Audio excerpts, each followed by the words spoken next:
सहेली। सखी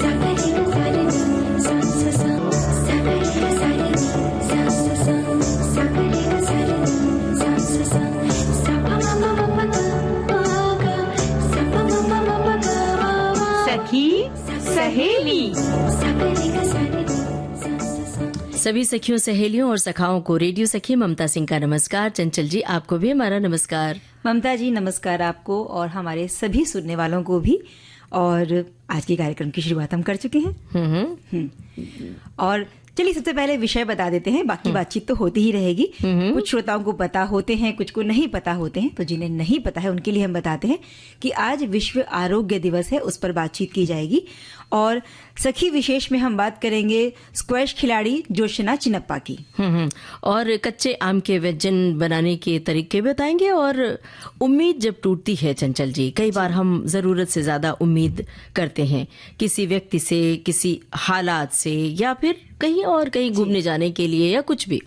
तो उम्मीद जब टूटती है तो बड़ा बुरा लगता है। बिल्कुल। तो इसलिए जरूरत से ज्यादा उम्मीद नहीं करना चाहिए। अगर हम कहीं घूमने जाने की तमन्ना करते हैं, मान लीजिए, और प्लान कैंसिल हो जाता है, प्लान नहीं बन पाता है, हाँ। तो क्या होता है फिर? बड़ा झटका लगता है। बहुत सारी तैयारियां हमने कर ली हैं इसी उम्मीद में कि हम जा रहे हैं और ना जा पाए तो दुख तो होता है। और ये मौसम ही है, बहुत सारे बच्चों की परीक्षाएं चल रही हैं और बहुत सारे बच्चों की परीक्षाएं खत्म हो चुकी हैं।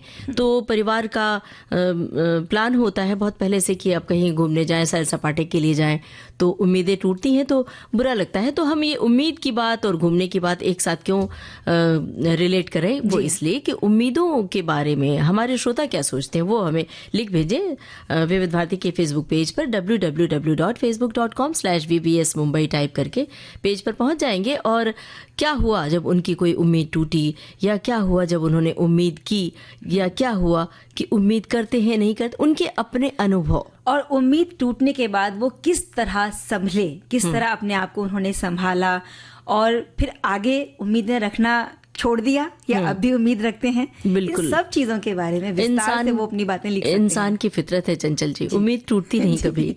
एक आपकी ख्वाहिश पूरी होती है तो दूसरी छलांग लगा के आपके सामने आ खड़ी होती है। इसी तरह से घूमने जाने की भी बात हम जब कर रहे थे तो यही होता है, हम कहीं घूम के लौटते हैं तो लगता है कि अगली योजना बना ले। फिलहाल हम कोई योजना घूमने की आज नहीं बनाएंगे। आज हम विषय पर बातें करेंगे और सुनवा रहे हैं ये गीत।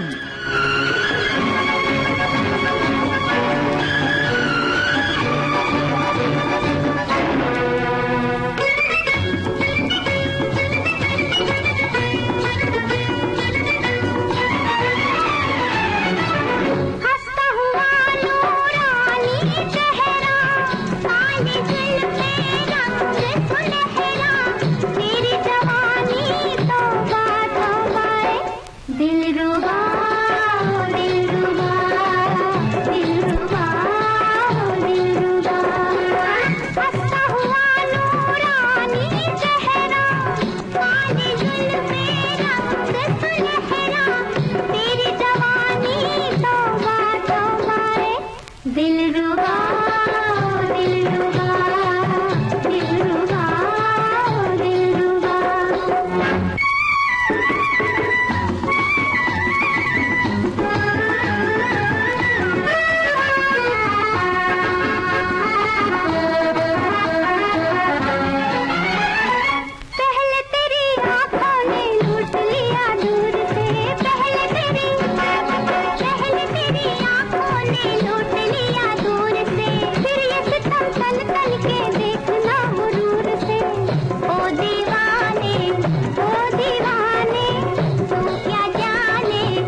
चंचल जी, हमें आपसे ऐसी उम्मीद नहीं थी। अरे ममता जी, ऐसा क्या कर दिया मैंने? डर गई ना? बिल्कुल डरा ही दिया। सच में कुछ गलती हुई मुझसे? बिल्कुल भी नहीं। ऐसी तो होता है। हम अपने घर में, ममता जी आपने तो बड़ा डरा दिया हमें। हम अपने घर में दिन में कितनी बार बोलते हैं, हाँ, अपने खास तौर से छोटों से, कि हमें ऐसी उम्मीद नहीं थी कि इतनी पढ़ाई नहीं होगी, हमें ऐसी उम्मीद नहीं थी कि तुम ऐसा करोगे, हमें उम्मीद नहीं। ये तो बात है, हर छोटी छोटी बात पर हम ये बात बोलते हैं। तो इसकी बजाय हम ये भी तो बोल लेकिन ऐसे स्टूडियो में आगे से मत बोलना, मुझे डराना नहीं। हमें उम्मीद है कि आप बुरा नहीं मानेंगे, लेकिन हमें भी उम्मीद है कि आगे से आप इस तरह हमें नहीं डराएंगे। बिल्कुल।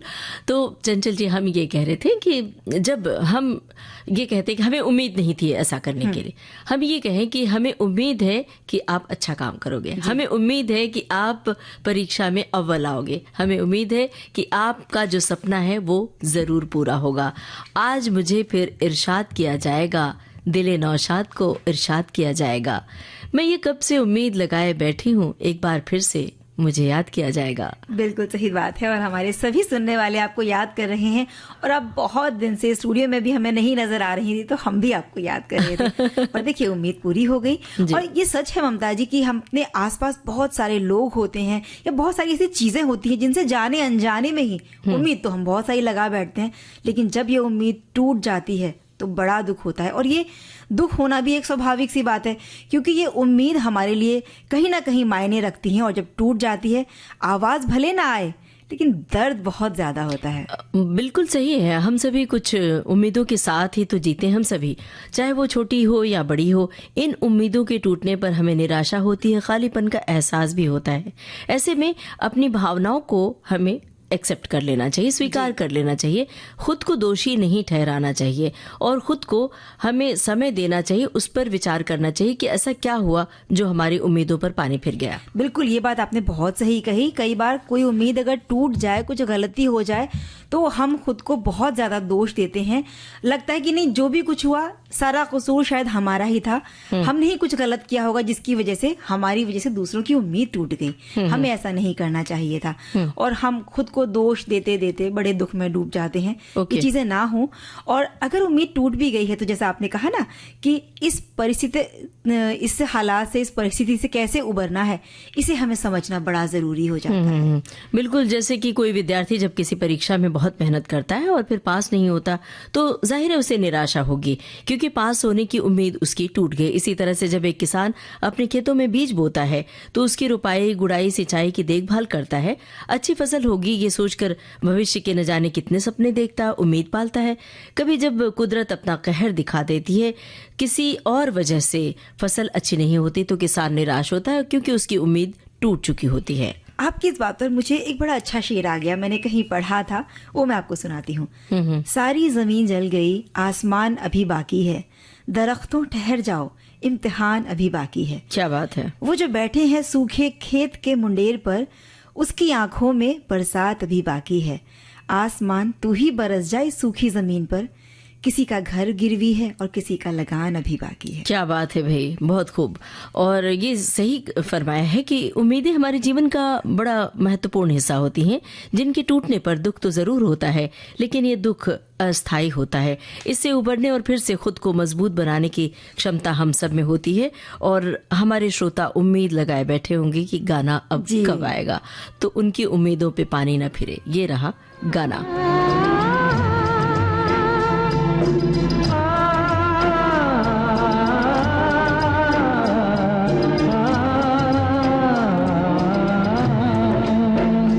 तेरे संग जीना, तेरे संग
तेरे संग जीना, तेरे संग मरना, तेरे संग जीना, तेरे संग। तो हम बात कर रहे थे उम्मीदों के बारे में। अभी जैसे हमने गीत सुना ना, तेरे संग जीना तेरे संग मरना, जब एक प्रेमी युगल है वो शादी के जोड़े में भी बनता है, या दो लोग जब किसी से प्यार करते हैं तो बड़ी कस्में खाते हैं, वादे करते हैं एक दूसरे से कि आगे ये होगा। भविष्य के सपनों में जब ये वादे किए जाते हैं और उम्मीदें एक दूसरे से बंध जाती हैं उन वादों की वजह से, और जब ये उम्मीदें टूटती हैं, ये वादे टूटते हैं, तब बड़ा दुख होता है। और कई बार तो ये संबंध इतने बिगड़ जाते हैं कि लगता है फिर जोड़ना ही नहीं मुश्किल हो जाएगा। तो उम्मीद का दामन थाम के रखें, तब हम यही बात कहते हैं। जीवन में कई बार अचानक कुछ बदलाव भी हो जाता है, कई बार किसी की नौकरी चली जाती है या नौकरी में कोई परेशानी आ जाती है, रिश्ते टूट जाते हैं, अचानक कोई गंभीर रूप से बीमार पड़ जाता है, किसी समस्या का समाधान नहीं मिलता है। ऐसे तमाम कारण हमारी उम्मीदों को प्रभावित कर देते हैं और उन्हें तोड़ भी सकते हैं। तो हम यही कहते हैं कि हमारी तो उम्मीद टूट गई। बिल्कुल। और जब हम नकारात्मक दृष्टिकोण बहुत ज्यादा रखते हैं तो बहुत आसानी से किसी भी चीज से हम निराश हो जाते हैं, हमारी उम्मीदें टूटने लगती हैं। कई बार अतीत की कुछ बुरी यादें होती हैं, कुछ बुरे अनुभव होते हैं, वो भी हमें बहुत प्रभावित करने लगते हैं, जो हमें अंदर से तोड़ते हैं। तो हमारी ख्वाहिशें जिनके बारे में हम बहुत शिद्दत से चाहते हैं कि वो पूरी हो जाए, लेकिन जब वो पूरी नहीं होती तो हमारी उम्मीद टूट जाती है। या फिर कई बार ऐसा होता है ना कि हम अपनी तुलना किसी और से करते हैं, हम जानते हैं कि वो हमसे बेहतर है, तो भी हमारी उम्मीदें टूटती हैं। तो ये चीजें, इन्हें हम छोड़ सकते हैं ताकि हम ऐसी कोई उम्मीद ही ना बांधें। जो चाहना होती है, ख्वाहिशें होती हैं कुछ पाने की, तो उसके जैसा हम बन जाए, ये जो उम्मीद होती है, यहाँ पर आपको धक्का भी लग सकता है। बजाय उसके कि हम उसके जैसा बने, आप अपनी हुनर को देखें, अपनी प्रतिभा को देखें, उस हिसाब से अपने को आगे बढ़ाएं, तो शायद उम्मीद टूटे नहीं, उसका दामन थाम के रखें। हमारे एक श्रोता ने लिखा है कि आज आखिरी उम्मीद टूट गई, कितने अरमानों से संजोया था, कई अरसे से दिल डुबोया था, मिलकर बहुत सारी बातें होंगी पर मिले नहीं, हाथ से छूट गई, आज आखिरी उम्मीद टूट गई। किसी ने कितना सही लिखा है उम्मीद पर। पहले तो किसी से ज्यादा उम्मीद नहीं रखें, क्योंकि वो अपनी, चाहे वो संतान पर ही हो, उम्मीद टूटने की आवाज तो नहीं होती, पर उस टूटन की चुभन बहुत कष्ट देती है। इस बात को ऐसे में लीजिए कि आशा तो की थी पर ये उससे नहीं हो पाया, सक्षम नहीं था। तो अक्सर ये होता है कि बिल्कुल अपने दिल को समझाना है इस तरह से। हमारे एक श्रोता ने लिखा है कि उम्मीद जब टूटती है तो कैसा लगता होगा, ये मुझसे ज्यादा कौन जान सकता है। जब मैट्रिक के इम्तिहान थे तो उससे पहले ही जब मेरा आगे पढ़ने पर फुल स्टॉप लगा दिया गया कि परीक्षा के बाद बीकानेर से बाहर जाना आसान नहीं, आसाम भेज देंगे, ऐसा लिख रहे हैं। नौकरी के लिए तब पढ़ने का मन नहीं रहा, बाहर गए लेकिन कुछ कर गुजरने की तमन्ना मर गई, बस हालात के भरोसे छोड़ दिया। मन में कितने दर्द होता है जब आप पीछे मुड़कर देखते हैं, और जिन भाई बहनों के लिए मैंने अपना करियर भी खराब कर दिया, उन्होंने मुझे कभी क्रेडिट भी नहीं दिया, उल्टा ये कहा कि आपने हमारे लिए किया ही क्या है। तो ये बात सही है, जब आप बहुत कुछ किसी के लिए करते हैं, अपने त्याग देते हैं कई चीजों को, जब और आगे उनसे हम उम्मीद भी कर लेते हैं कि भाई और कुछ हो ना हो, एक थैंक यू हमें कहेंगे या आगे ये हमारे लिए कुछ अच्छा करेंगे, तो ये उम्मीद हमें बड़ा तकलीफ देती है। आजकल जो जमाना है, भाग दौड़ और समय कम है और काम ज्यादा है, टेक्नोलॉजी का युग है, तो ऐसे में लोग ये कहा जाता है कि रिश्तों में आप बहुत ज्यादा उम्मीद न करें तो आप सुखी रहेंगे। अगर आप लगातार ये उम्मीद करते हैं कि हमने ऐसा किया तो बदले में उसको और ज्यादा हमारे साथ अच्छा करना चाहिए, बस यहाँ पर रिश्तों में कई बार दरार आ जाती है, तो उम्मीद न करें तो आप सुखी रहेंगे ज्यादा। एक श्रोता ने कुछ इसी तरह की बात लिखी है कि ये विषय तो इतना गंभीर है कि इस पर बात करना मुश्किल भी है। कुछ लोग उम्मीद के टूटने को सकारात्मक रूप से ले लेते हैं कि एक उम्मीद टूट गई तो क्या हुआ, हम दूसरी उम्मीद बनकर अपने काम को कर सकते हैं या दूसरा दरवाजा हमारे लिए खुला होगा। लेकिन कुछ लोग इसी विषय के प्रति क्या सोचते हैं, मुझसे नकारात्मक हो जाते हैं और हमने तो इतनी उम्मीद लगाई थी कि हमारी उम्मीद टूट गई, अब तो शायद हम जीवन में कुछ कर ही ना पाए। लेकिन नकारात्मक होने की बजाय हम सबको सकारात्मक होना चाहिए और जीवन में कभी उम्मीद के टूटने से हार नहीं माननी चाहिए। आपके पास कोई नई उम्मीद आ जाए और वो आपके लिए और भी अच्छी हो, आपके काम को सफल बनाए, इसीलिए कभी भी किसी उम्मीद के टूटने पर नकारात्मक ना सोचें। बिल्कुल। और एक बहुत अच्छा संदेश हमारे पास और है। जीवन के पीछे सुख, जीवन है सुख के पीछे दुख तो आकर डराएंगे ही, उम्मीद है अगर संग तो खुद ही डरकर भाग जाएंगे। जीवन में उम्मीद एक सबसे सुंदर शब्द है जो हर हाल जीने का हौसला बनाए रखता है। यदि आज ही खत्म हो जाएगी तो जीवन व्यर्थ लगने लगता है। उम्मीद ही सहारा होती है जिससे हम अपने जीवन के हर दुख को भूल जाते हैं और जीवन में आगे जीने के लिए इसी उम्मीद का सहारा ही तो लेते हैं। बिल्कुल। अब देखिए ना, एक श्रोता ने क्या बात कही है, कभी कभी हम उम्मीदों का टूटना मतलब हम किसी के प्रति इतना आश्वस्त रहें कि हमारा काम उनके जरिए निश्चित रूप से पूरा हो जाएगा। कभी कभी हम स्वयं पर भी इतना भरोसा कर लेते हैं कि हम निश्चिंत हो जाते हैं, लेकिन हमारी छोटी सी गलती से सारी उम्मीदें चकनाचूर हो गई और हम हार गए। ऐसी स्थिति में हमें बहुत सावधानी भी रखनी जरूरी होती है और भविष्य में भी इसका हमें उतना ही ख्याल रखना होगा जिससे हम फिर से फिसले नहीं। एक ऐसा ही बड़ा अच्छा संदेश और मैं बताती हूँ आपको।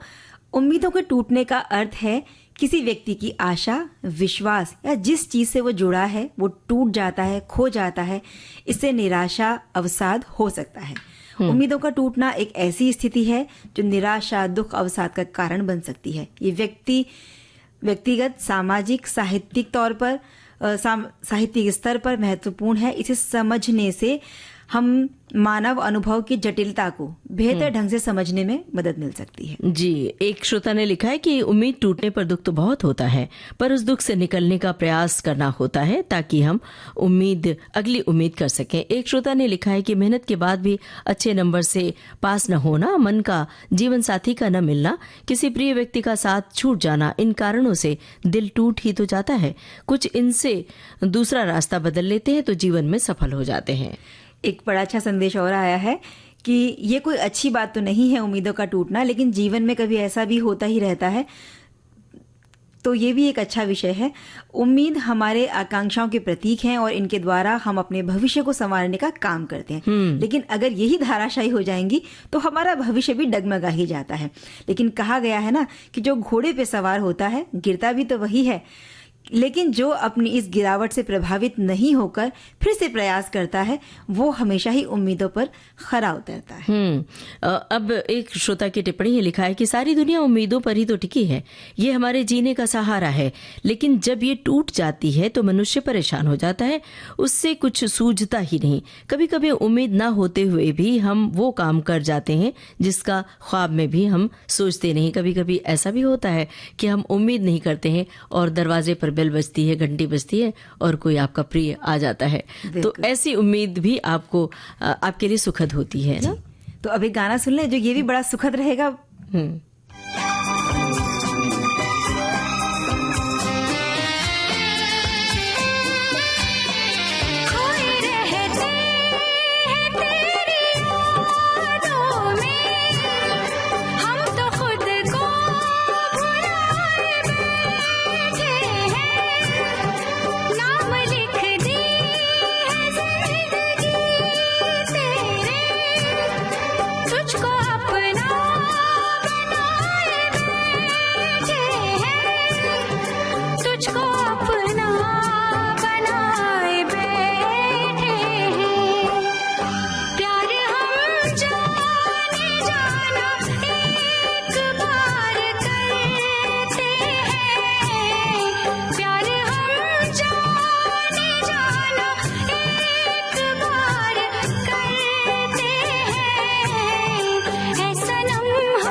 जाने मन हम भी तुम पे जानिसार करते हैं, जाने मन हम भी तुम पे जानिसार करते हैं, ऐ सनम हम तो सिर्फ तुमसे प्यार करते हैं।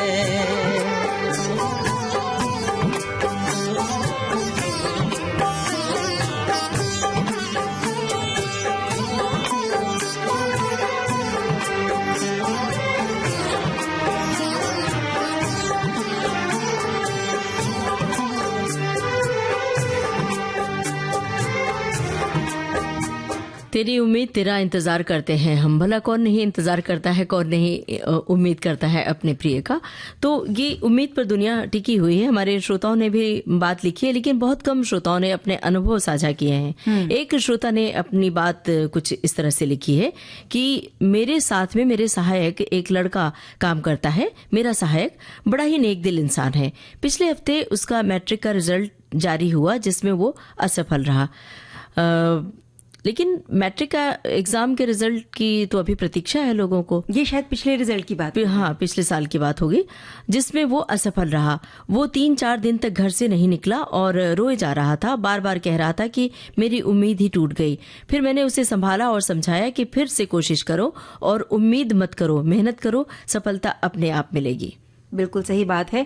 इसी तरह से उम्मीद टूटने पर कुछ बच्चे जो गलत कदम उठा लेते हैं, उन्हें इसी तरह से संभालना बेहद जरूरी होता है। एक श्रोता ने बड़ी अच्छी पंक्तियां लिखी हैं उम्मीद पर। उम्मीदों की डोर से बंधा है दिल, हर उम्मीद एक नई सुबह का वादा है। उम्मीदों की किरणें जब दिल में आती हैं तो अंधेरे को रोशन कर देती हैं। उम्मीद एक ऐसा शब्द है जो हमें आगे बढ़ने की प्रेरणा देता है, हर मुश्किल को आसान बनाने की ताकत देता है।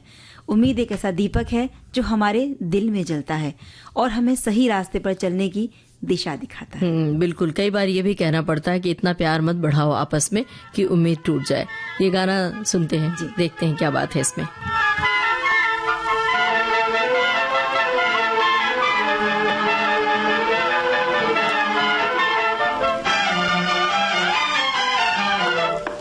इतना न मुझसे तू प्यार बढ़ा कि मैं एक बादल आवारा, कैसे किसी का सहारा बनूं कि मैं खुद बेघर बेचारा। इसलिए तुझसे मैं प्यार करूं कि तू एक बादल आवारा, जन्म जन्म से हूँ साथ तेरे, है नाम मेरा जल की धारा। इतना न मुझसे तू प्यार बढ़ा कि मैं एक बादल आवारा, जन्म जन्म से हूँ साथ तेरे, है नाम मेरा जल की धारा।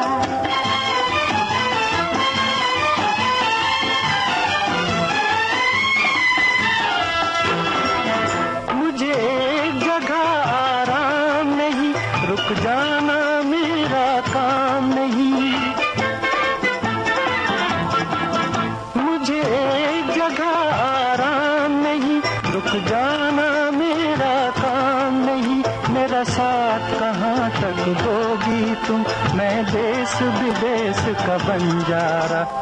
इतना न मुझसे तू प्यार बढ़ा कि मैं एक बादल आवारा, कैसे किसी का सहारा बनूं कि मैं खुद बेघर बेचारा। इसलिए तुझसे मैं प्यार करूं कि तू एक बादल आवारा, जन्म जन्म से हूँ साथ तेरे, है नाम मेरा जल की धारा।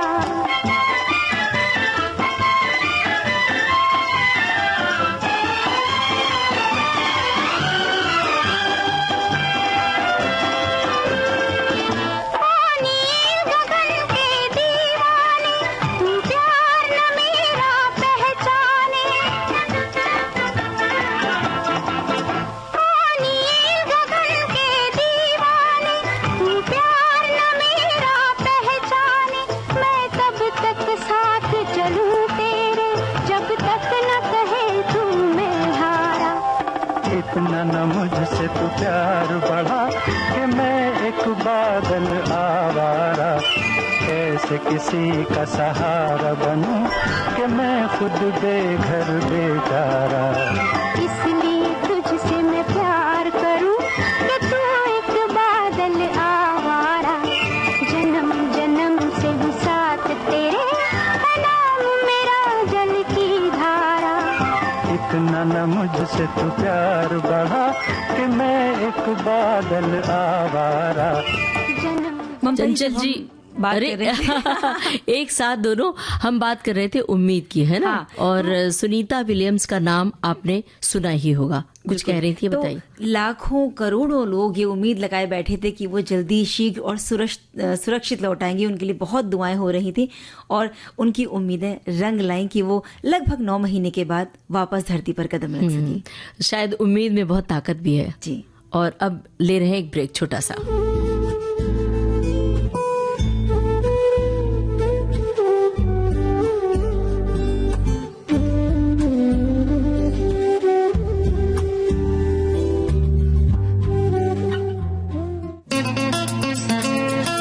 वो बैंक में काम करते रहे। एक कटिबद्धता आ गई कि मैं परिवार भी चलाऊंगा और ये काम भी करूंगा।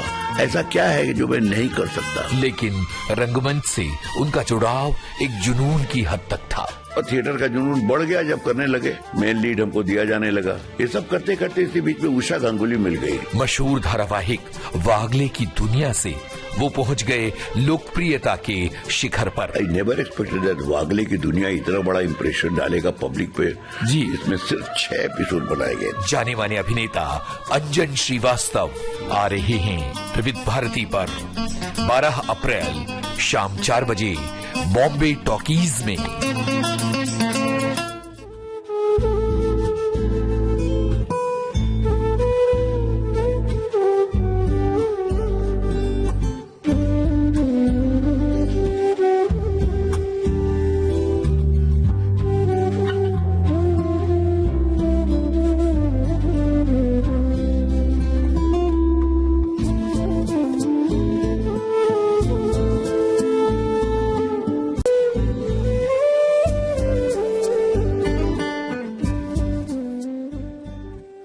विविध भारती से इस समय आप सुन रहे हैं कार्यक्रम सखी सहेली। जमा करते हो क्यों रकीबों को। आज के मेहमान कार्यक्रम में आ रही है पिता और पुत्र की एक जोड़ी। मैंने सजेस्ट किया रमन को कि यार ये जगजीत चित्रा का भी 2 एल्बम निकले और वो पॉपुलर भी हो गए, तो क्यों ना हम इनको गवाएं।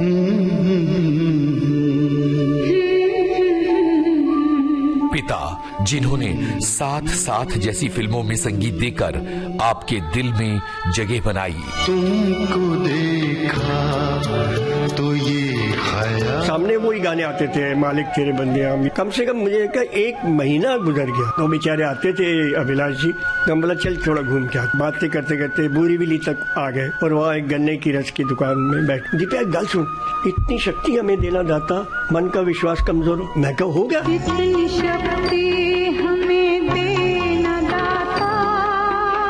संगीतकार कुलदीप सिंह और उनके बेटे गजल गायक जसविंदर सिंह। प्यार का पहला खत लिखने में वक्त तो लगता है। आज के मेहमान 9 अप्रैल शाम 4 बजे सिर्फ विविध भारती पर। नए परिंदों को उड़ने में वक्त तो लगता है। विविध भारती पर इस समय आप सुन रहे हैं कार्यक्रम सखी सहेली और इस कार्यक्रम में अब हम बात करेंगे जोशना चिनप्पा की, जो कि एक भारतीय महिला स्क्वैश खिलाड़ी हैं। इनका जन्म हुआ 15 सितंबर 1986 को चेन्नई तमिलनाडु में पिता अंजन चिनप्पा और माँ सुनीता चिनप्पा के घर में। और उनके पिता कुर्ग में एक कॉफी का बागान चलाया करते थे। इसके साथ ही वो एक स्क्वैश खिलाड़ी भी थे। इसीलिए ये कहा जाता है कि स्क्वैश का खेल उनको विरासत में मिला। जोशना के परदादा एम करियप्पा को स्वतंत्र भारत की भारतीय सेना के पहले कमांडर इन चीफ रहे। एक अच्छे स्क्वैश खिलाड़ी वो भी थे। जब जोशना चिनप्पा 7-8 बरस की थी तब उनके पिता ने सोचा कि उन्हें भी बैडमिंटन या टेनिस में आगे बढ़ाया जाए, पर आखिरकार उन्होंने स्क्वैश को चुना, जिसे उन्होंने मद्रास क्रिकेट क्लब में खेलना शुरू किया था। और उनके पिता जो तमिलनाडु स्क्वैश टीम के प्रतिनिधित्व करते थे और वो पहले वहीं कोच भी थे, तो परिवार में सभी इस खेल से जुड़े थे। इसीलिए उनका रुझान इस खेल की तरफ रहा और साल 2000 में जोशना चिनप्पा ने अपने करियर का पहला जूनियर और सीनियर राष्ट्रीय चैंपियनशिप का खिताब जीता। फिर 14 साल की उम्र में दोनों खिताब जीतने वाली सबसे कम उम्र की खिलाड़ी वो बनी। इसके 2 साल के बाद उन्होंने अंडर 17 श्रेणी में ब्रिटिश जूनियर ओपन खिताब जीतकर एक और इतिहास रचा और उस समय वो केवल 16 साल की थी। और बता दें कि जोशना अंडर 19 श्रेणी में ब्रिटिश स्क्वैश चैंपियनशिप जीतने वाली पहली भारतीय महिला बनी। इसके अलावा 18 राष्ट्रीय चैंपियनशिप जीतने का रिकॉर्ड भी उनके नाम है। वे भारत की सबसे कम उम्र की राष्ट्रीय चैंपियन भी कही जाती हैं। साल 2004 में जोशना ने बेल्जियम में विश्व जूनियर स्क्वैश चैंपियनशिप में भाग लिया, जिसमें उनकी जीत हुई 2005 में, है ना? 2005 में। फिर 2010 में उन्होंने जर्मन लेडीज ओपन खिताब जीता।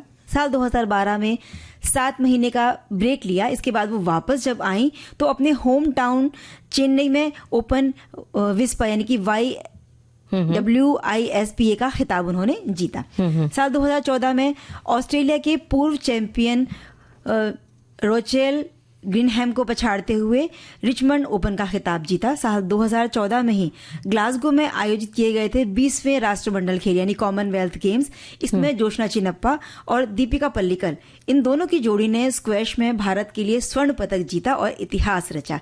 ये राष्ट्रमंडल खेलों में भारत का पहला स्क्वैश पदक था। और ये भी बता दें कि 2016 में वे अपने करियर की सर्वोच्च विश्व रैंकिंग 10 पर पहुंच गईं। वे पहली बार रैंकिंग लिस्ट में दीपिका को पछाड़कर सबसे अधिक रैंक वाली भारतीय महिला खिलाड़ी बनी। लगातार कड़ी मेहनत करके जोशना ने 2016 के दक्षिण एशियाई खेलों में स्वर्ण पदक भी हासिल कर लिया।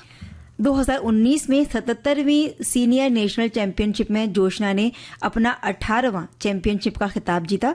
जोशना चिन्नप्पा 18 खिताबों के साथ सबसे अधिक राष्ट्रीय चैंपियनशिप जीतने वाली महिला है और ये रिकॉर्ड है। और खेलों में उनके योगदान के लिए 2024 में देश के चौथे सर्वोच्च नागरिक सम्मान पद्मश्री से सम्मानित किया गया। और हाल ही में 38 साल की उम्र में जोशना ने खेल में वापसी की है और कोचिंग में भी रुचि दिखाई है। अब क्या किया जाए? अब एक गीत सुन लेते हैं। सुनते हैं।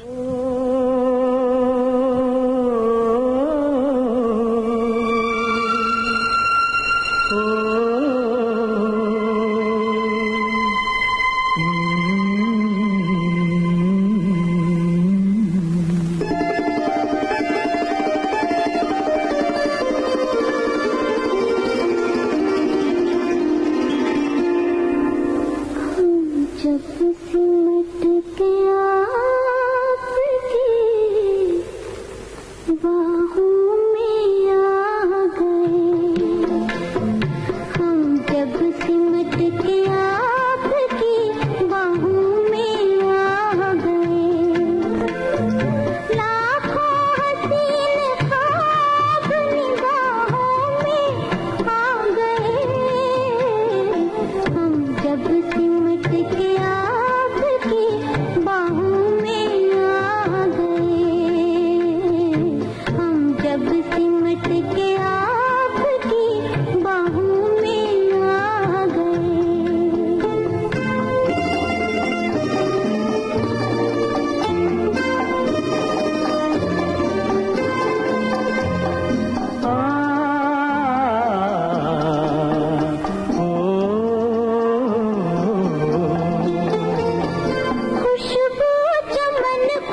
चंचल जी, गाने से पहले हम बात कर रहे थे जोशना चिनप्पा के बारे में, जो स्क्वैश खिलाड़ी हैं और जिन्हें ये खेल पर विरासत में मिली है ये प्रतिभा।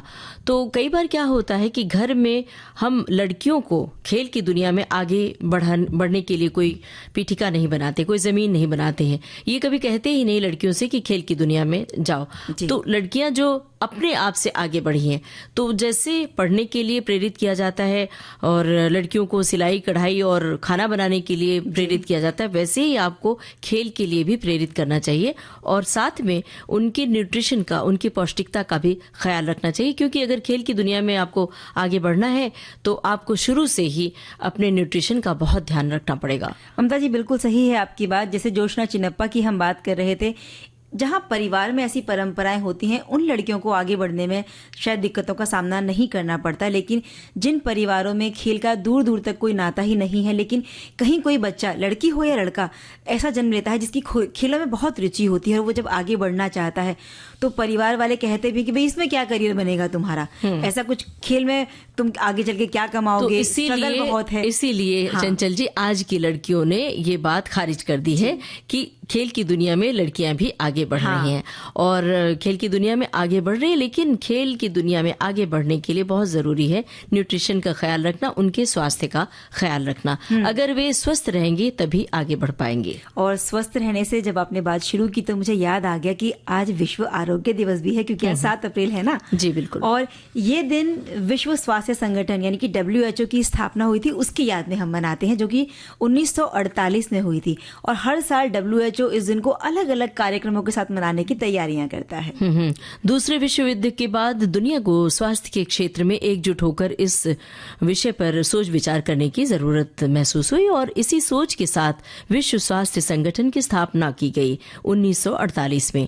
लोगों में सेहत को लेकर जागरूकता बढ़ाने के लिए ये दिन मनाया जाता है। लोग तो ये कहते हैं कि अरे स्वास्थ्य के विषय में क्या बात करना, ये भी कोई मुद्दा है बात करने का। तो ये मुद्दा है, यही याद दिलाने के लिए ये दिन मनाया जाता है। बिल्कुल। WHO की जब पहली बैठक हुई तब पहली बैठक में जब बनाई गई थी तो दुनिया भर के लोग इसमें स्वास्थ्य से जुड़े और इसके अहम मुद्दों के बारे में जान सकें, इसी के लिए बैठक बुलाई गई थी। और स्वास्थ्य प्रणालियों में सुधार करना बहुत जरूरी है, इसके लिए सार्थक कार्रवाई हो सके, इसके लिए ये दिन हमें प्रेरणा देता है। और ये दिवस सिर्फ एक तारीख नहीं है, बल्कि ये हमें अच्छे स्वास्थ्य की अहमियत की याद दिलाता है। और पहला विश्व स्वास्थ्य दिवस 1950 में मनाया गया था।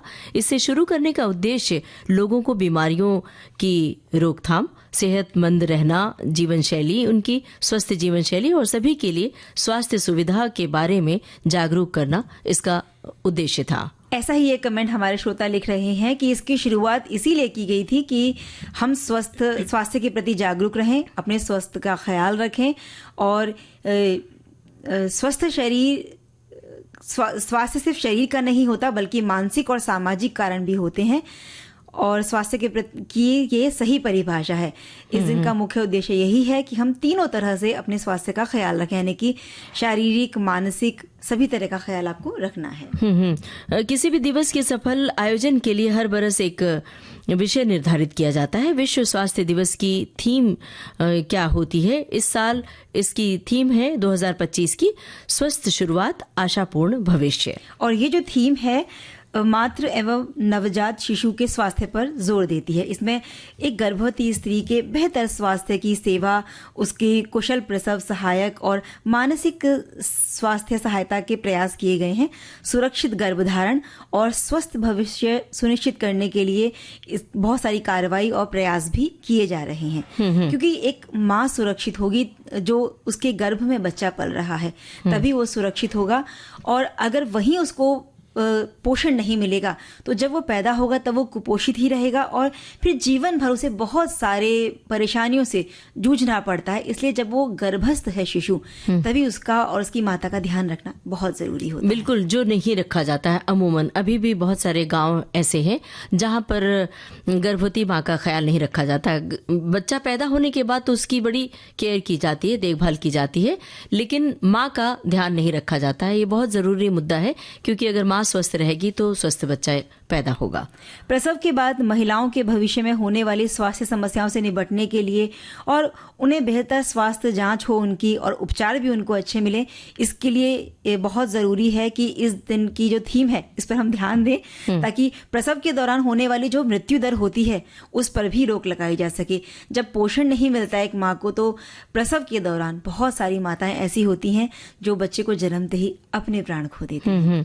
तो नाजुक हालत में स्वास्थ्य की गुणवत्ता का ध्यान देना बहुत ज़रूरी होता है। किसी भी तरह की स्वास्थ्य संबंधी जानकारी या सुझाव के लिए हमेशा किसी विशेषज्ञ या अपने डॉक्टर से परामर्श लेना चाहिए। एक श्रोता ने लिखा है कि स्वास्थ्य के बारे में हम यही कहेंगे कि अपने स्वास्थ्य को हम अच्छा रख सकते हैं अच्छे खान पान से और थोड़ा योग अपनाकर, एक्सरसाइज अपनाकर और खुश रहकर और सादा घर का खाना खाकर, संगीत से जुड़कर। एक हमारे श्रोता ने लिखा है कि 1 जनवरी 2025 को मैंने एक्सरसाइज करने का निर्णय लिया था, जो 97 दिन होने के बाद अभी तक मैं पूरा कर रही हूँ। अब गाना सुनते हैं।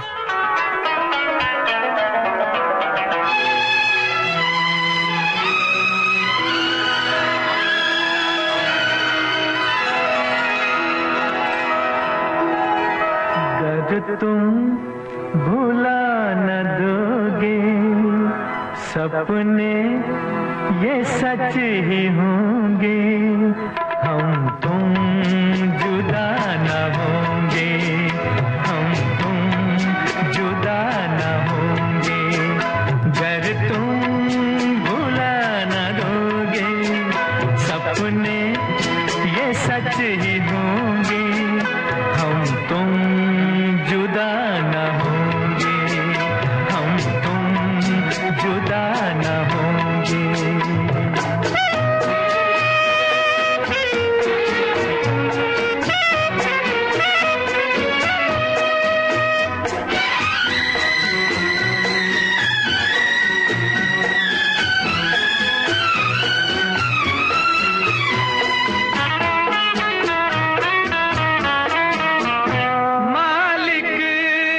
अपने हाथों जिस दम हमें बनाया, डाली दिलों में धड़कन और दिल से दिल मिलाया, फिर प्यार का फरिश्ता दुनिया में लेके आया।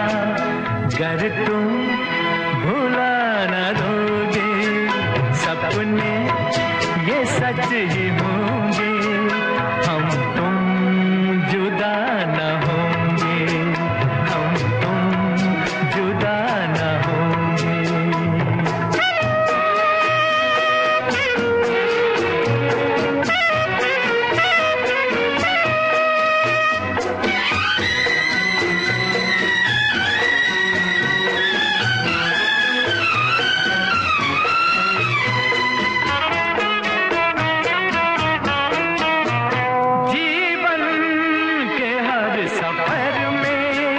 हम साथ ही रहेंगे, दुनिया के हर डगर पर हम साथ ही चलेंगे, हम साथ ही जिएंगे, हम साथ ही मरेंगे।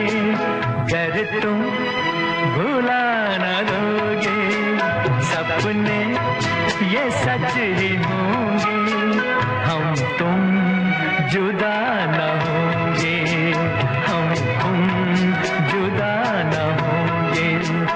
अगर तुम भुला न दोगे सपने ये सच ही होंगे, हम तुम जुदा न होंगे, हम तुम जुदा न होंगे। चंचल जी, ये गर्मी का मौसम आ गया है और आम का मौसम, अब तो अमियाँ मिलने भी लगी है, अचार डलने लगे हैं।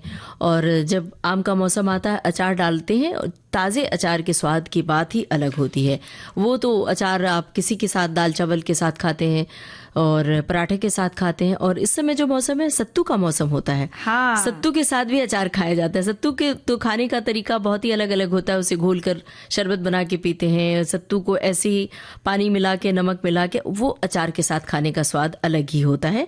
और कोई आप रेसिपी बता रही हैं या फिर मैं भाई, बताऊं? आम ज्यादातर तेल डालकर, जो आम के अचार हैं वो तेल डालकर बनाए जाते हैं, लेकिन पानी वाला अचार भी हो सकता है।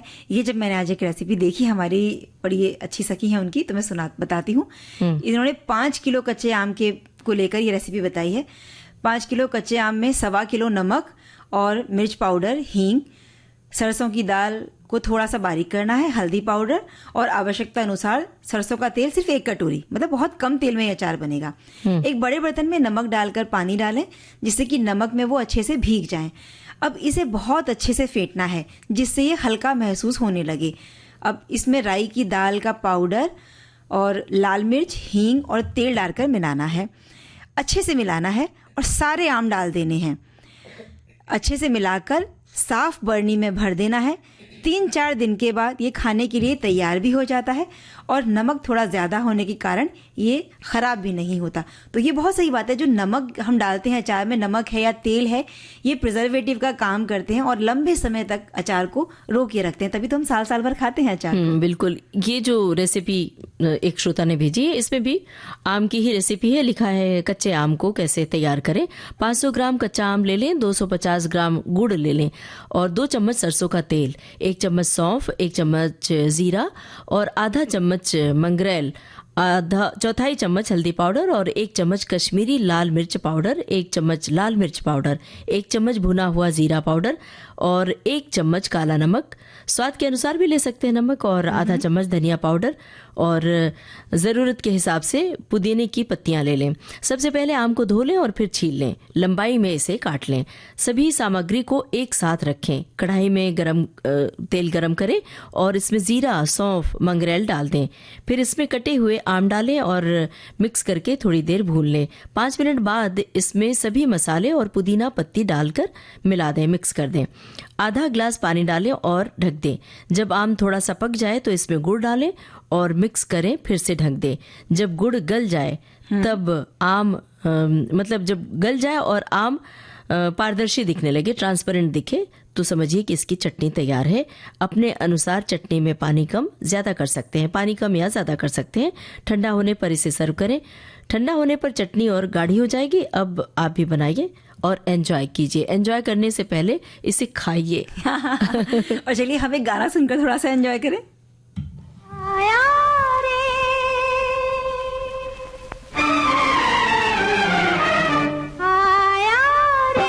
मेरा जाने बहारा, आया रे मेरा जाने बहारा, मेरे दिल की कली खिली, वो जो आया मेरी गली, मेरे दिल की कली खिली, आया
भाई कच्चे आम के व्यंजन की जब बात चलती है तो कच्चे आम का क्या क्या नहीं बनता। अरे मीठा, पना तो नमकीन। सबसे बेहतरीन चीज लगती है। बिल्कुल सही बात है। कच्चे आम की चटनी बनती है, पना बनता है। कच्चे आम को शक्कर गुड़ में मेथी के बीज डालकर मीठा अचार बनता है, उसे छीलकर टुकड़े सुखाकर अमचूर पाउडर बनाया जाता है। और कच्चे आम का पापड़ बनाना भी अच्छा लगता है। हमारी एक श्रोता लिख रही हैं, कभी खट्टी मीठी बर्फी भी बनती है। तो आम का पापड़ अगर कच्चे आम का बनाना है तो आम का छिलका निकाल के उसके छोटे छोटे टुकड़े करके भाप से पकाएं, फिर थोड़ा नमक और शक्कर मिलाकर गाढ़ा होने तक पकने दें। थोड़ी पीसी इलायची, 1-2 लौंग के साथ उसे मिलाएं, 1 चम्मच घी भी मिला दें उसमें। जब अच्छा गाढ़ा पके तब थाली में घी लगाकर पापड़ सा फैला दें और धूप में रखें। 1 दिन में पापड़ तैयार हो जाता है। मीठे आम का इसी तरह पापड़ बनता है और बर्फी भी बनती है। इसमें खोया मिलाकर पकने दें, तब गाढ़ा मिश्रण बने, तब चिकनाई लगी थाली में बर्फी ट्रे में सजा दें। मतलब आम का पापड़ और बर्फी दोनों एक हमने साथ। पना की बात की, उसकी रेसिपी ना बताए तो अच्छा नहीं लगे ना। हमारे श्रोता ने लेकर भेजी है रेसिपी। कच्चे आम को पकाकर उसका पल्प निकाल लेना है और इसे मिक्सर जार में पल्प में गुड़, इलायची पाउडर, काला नमक, सादा नमक, भुना हुआ जीरा पाउडर डालकर अच्छी तरह पीस लेना है। आप चाहें तो इसमें स्वाद के लिए पुदीना भी डाल सकते हैं और इस मिश्रण को आवश्यकता अनुसार पानी डालकर अच्छी तरह मिला लेना। जरूरत हो तो 2-3 बूंद हरा फूड कलर भी डाल सकते हैं। छलनी से छान लीजिए और ठंडा करके ठंडा ठंडा आम पन्ना सर्व कीजिए। और अब घड़ी की ओर देखिए, बिल्कुल भी वक्त नहीं कि अगली कोई रेसिपी हम बताएं और कुछ बोलें बतियाएं। लेते हैं सखियों और सखाओं से इजाजत। आप सभी को ममता सिंह और चंचल वर्मा का नमस्कार।